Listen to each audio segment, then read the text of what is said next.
What's going on, everybody? I'm Jerry, and today we're going to be doing Week 4 picks, going through, making all my decisions on who I think is going to win the games.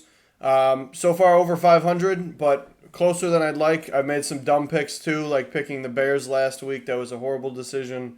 Thought there was going to be an upset, a big upset, and there was with the Colts, not the Colts, the Cardinals and the Cowboys, other C teams. But yeah, so gonna go through. Starting off, we got the Lions and Packers.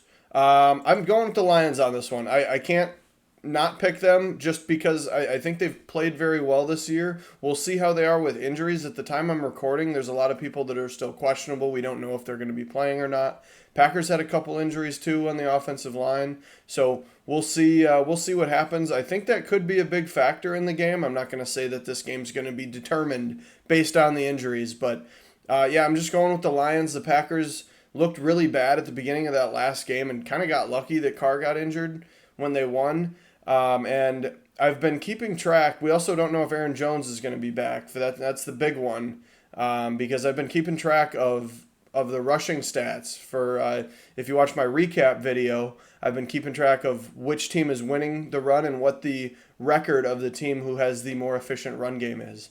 And pretty surprising number. So check that out. But anywho, picking the Lions, I think it's a pretty easy decision, but could be a close game. This one's another one that could be close. You know, you'd expect the Jaguars back at home maybe would want to have a bounce back week, not happy with their performance last week. Falcons kind of rolling, also probably weren't happy with their performance against the Lions. I think the Jaguars are going to have a tough time stopping the Falcons' run game, and when Ritter is able to, or when that run game is going, Ritter's able to have more success. We saw that week 1 when they had a successful run game, and Ritter just threw 15 for 18, I think. Didn't throw for that many yards, but he just did what he had to do. So once that run game gets going, and the Falcons, if they can get an early lead, I think they'll win. And I think that's what's going to happen. I think they're going to have a good start to the game. And I know the Jaguars are going to want to bounce back, but I think the Falcons' DB room is nice, and it's going to be tougher for T-Law to be throwing the ball on him.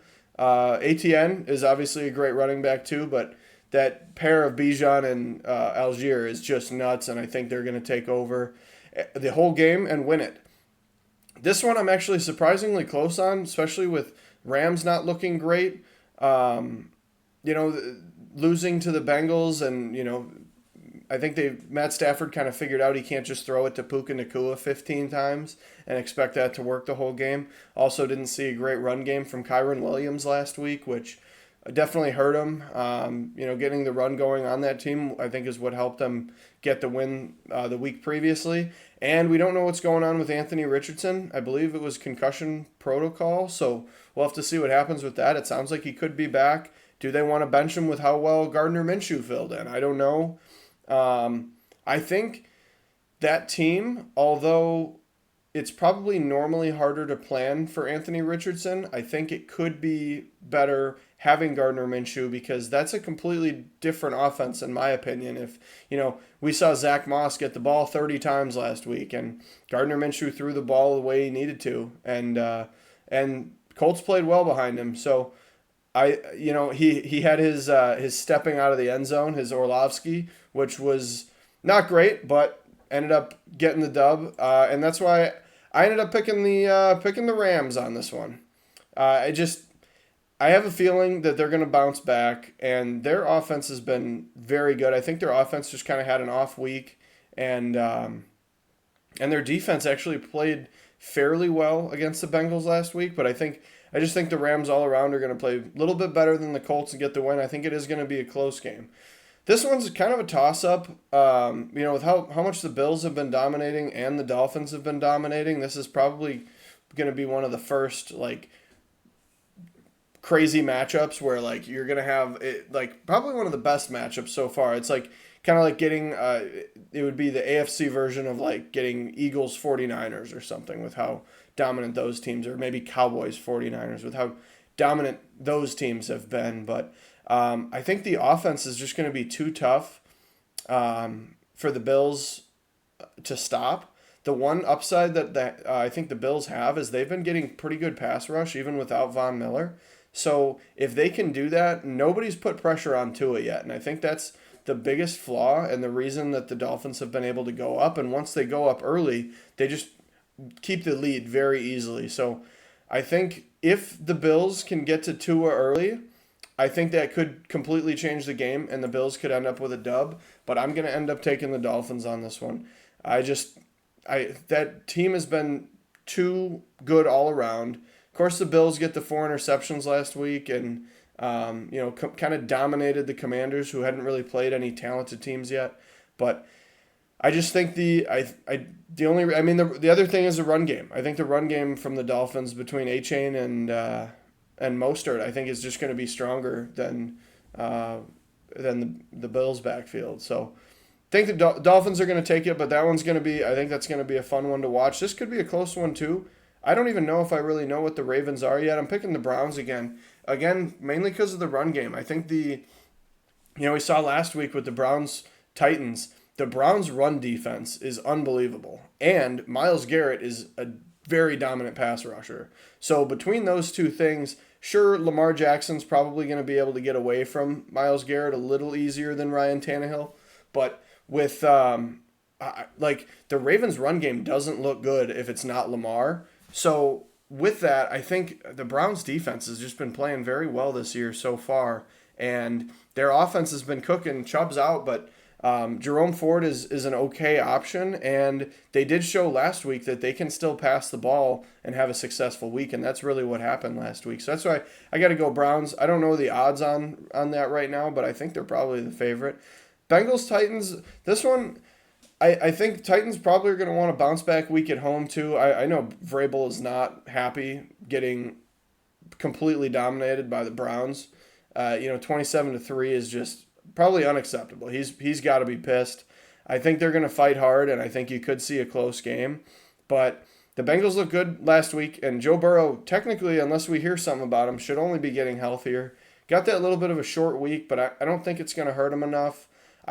I am very surprised that the Bengals, I shouldn't be because of their quarterback and their receivers, but they haven't gotten the run game involved. Like, I've always been a believer in Joe Mixon. I don't think he's an amazing, top-tier running back, but he usually only has been getting like 10 to 14 touches, and they don't give the ball to anybody else. They just don't run the ball much at all. And as I mentioned in the other video, I was seeing how much success the team that usually runs the ball better usually wins, and could be part of the reason that the Bengals have lost some. The only exception to that rule has really been the Titans and the Bears, because the Bears still can run the ball well, but that's all they can do, and that's not even that great this year, but that's really all they can do, so it results in a loss with a better run game. But we're going Bengals here. I think that's the right decision. This is not even a question.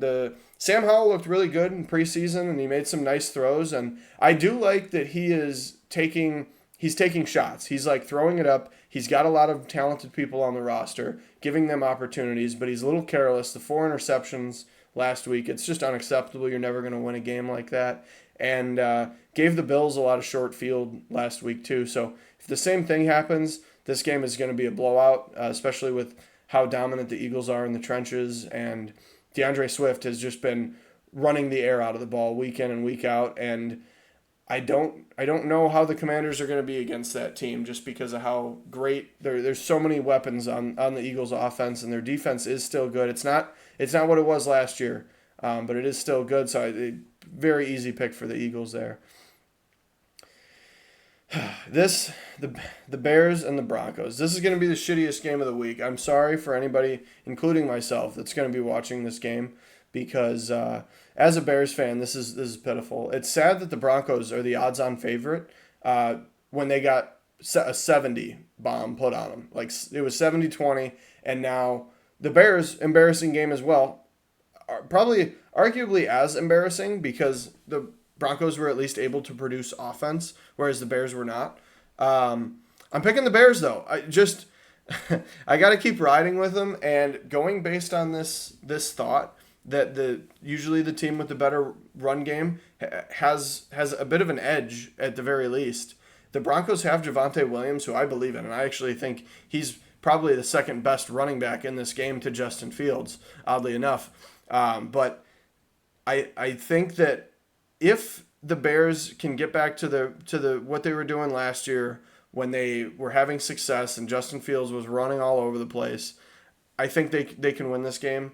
But the Bears defense has been atrocious at stopping the run and really not great at stopping the pass. So Russell Wilson has an opportunity. Sean Payton has an opportunity to right his wrong with all the shit that he's been getting. And I think the Broncos definitely could this one. I mean, it's in Denver, so very possible. Or I think this might be in Chicago. I think I could be wrong here. I believe that. Yeah, this one's in Chicago. But either way, I don't think that's really going to matter much for them. Myself included, with a lot of Chicago fans, are just pissed right now, and a lot of them believe that if Bears lose this game, that they should start firing coaches, trading Fields. So I think it's kind of a make it or break it game. I don't think they're going to win. I think this is like a field goal game, but I'm taking the Bears. I could be wrong. Again, I got burned last week trying to pick them against the Chiefs, so I'm just hoping that I'll get lucky here. Saints Buccaneers, this one's pretty easy for me. I know Carr is out and Jameis Winston did not look great, but I still don't believe in Baker Mayfield. They don't have any run game. Their defense looks good, but the Saints defense has also been very good. One of the best in the league, actually. And the offense, I think, will still be better because now you have Jamal Williams and Kamara.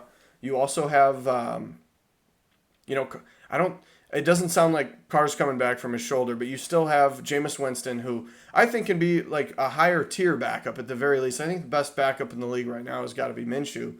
But Jameis Winston, although he did not look good in that game, hadn't played in a long time, and he's going to be practicing this week knowing that he's going to play. So I think he's at least going to be better. People forget he had a 5,000-yard passing season. So I think he can still do well, and definitely well enough to beat his old Tampa Bay Buccaneers.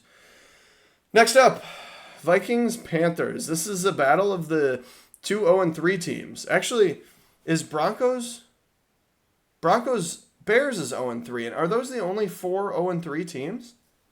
I think that's kind of crazy if that's how they worked it out. That just means the NFL script is real still, and they're definitely just, it's all scripted, and they plan that. They're like, we don't want to have a bunch of undefeated teams, so we'll knock out a bunch of defeated teams, so we're going to knock out 2 of them in week 4.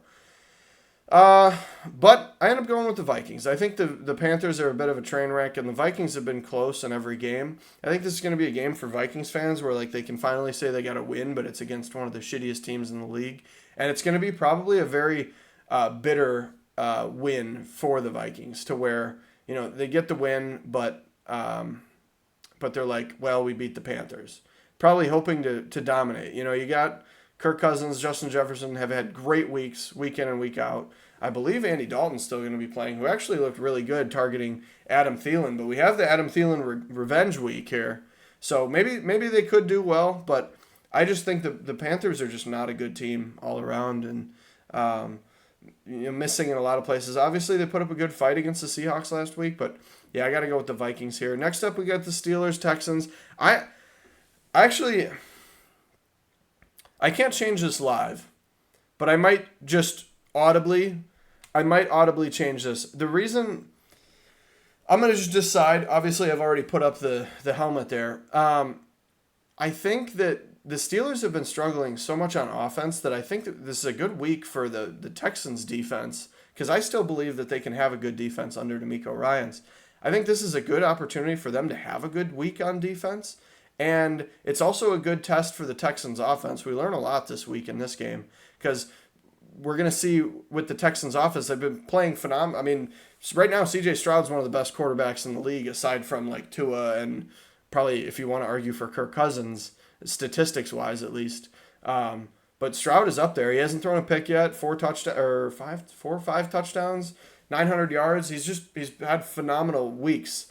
Throwing to Nico Collins and Tank Dell. I don't know who would have thought that was going to be the move, but they're killing it out there. They still have Damon Pierce. And the more and more I talk about it, the more and more I want to pick the Texans. And they just put up 37 points last week. You know what? So I have not changed it here. I'll change it in the recap next week, but I'm changing my pick from the Steelers to the Texans here. I just have to. I talked myself into it. The Texans are right now to me are the more well-rounded team. The offense has not played well yet for the Steelers. So yeah, we're gonna go with the Texans, even though I already put the helmet there. This one closer 1-2. I think Chargers are probably gonna be without Eckler. If they have Eckler, I think that kind of swings it for me. Like if they had Eckler, I would be like absolutely Chargers, just because that heavily increases their run game, and the Raiders really haven't had much defense at all. So this game is going to require the Raiders, even with Mike Williams out, it's going to require the Raiders to score a lot of points, and I don't see them being able to do that. Jimmy Garoppolo can only throw it to Devontae Adams so many times, and I don't think they hand the ball off to Josh Jacobs as many times as they should. So I'm just going with the Chargers. Again, I think this would be a lock for the Chargers if Eckler's playing, but I think otherwise this could be a pretty close week. Definitely going with the Chargers here, though. Next up, we have the Cardinals and the 49ers.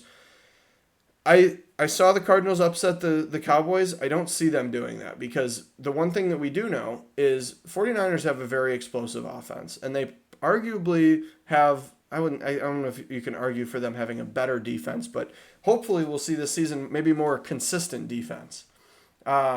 And I think they'll better game plan for the Cardinals. I think it seemed like the Cowboys were not prepared to play the Cowboys, or to play themselves, to play the Cardinals.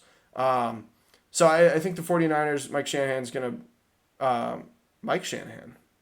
Kyle Shanahan, I think is going to prepare him well. Mike will probably help too. Mike can help. Dad come in, he probably helps too, right? But yeah, we're picking the 49ers, all around better team. Josh Dobbs has looked fine for the Cardinals, but not fine enough for me. I think back to Tankathon for a little bit. This one, Cowboys-Patriots, I was actually close on picking, just because I don't think the Cowboys offense is going to play very well against this Patriots defense.